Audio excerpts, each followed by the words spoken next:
ముఖ్యమంత్రి ముచ్చటపడుతుండు కాబట్టి ఇప్పుడైనా ఎప్పుడైనా ఎక్కడైనా మేము రెడీ చర్చకు. నేను ముఖ్యమంత్రి గారు పేరు తీసుకొని మరీ పిలిచిండు. కేసీఆర్ వస్తాడా, కేటీఆర్ వస్తాడా, రాండ్రి అన్నాడు. నీకు కేసీఆర్ అంత లేదు కానీ మేము చాలు నీకు వస్తాం, మీరు ఎక్కడ పెడతారో పెట్టండి వస్తాం.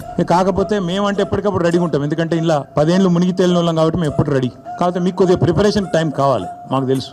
ఎందుకంటే మీ మంత్రులు గతంలో కూడా మేము శాసనసభలో మీరు ప్రతిపక్షంలో ఉన్నప్పుడు కూడా చర్చ పెడతామంటే మేము ప్రిపేర్ అయ్యి రాలేదండి అంటారు. కానీ ముఖ్యమంత్రి గారికి నేను ఎందుకు 72 గంటలు టైం అంటున్నా అంటే, మళ్ళీ మీరు అక్కడికి చర్చకు వచ్చి బేసిన్లు బెండకాయలు అని చెప్పి ఆయనతో ఉన్న పరువు తీసుకుంటే తెలంగాణ ముఖ్యమంత్రి పరువు పోతుంది. ఇప్పటికే మీరు ఎంత సిగ్గుమాలిన వ్యక్తి ఇప్పటికీ అందరికి అర్థమైపోయింది. అంటే ఇంత నికృష్టమైన వ్యక్తి కాబట్టే కొద్దిగా ప్రిపేర్ అయ్యేందుకు టైం 72 గంటల సమయం ఇస్తా ఉన్నాను. నీ మాట మీద నిలబడే మనిషివే అయితే ప్లేస్ నువ్వు డిసైడ్ చేయి, డేట్ నువ్వు డిసైడ్ చేయి. నువ్వు ఈ 3 రోజుల్లో నువ్వు చెప్తేనేమో నువ్వు 7కి రమ్మంటాడికి వస్తా.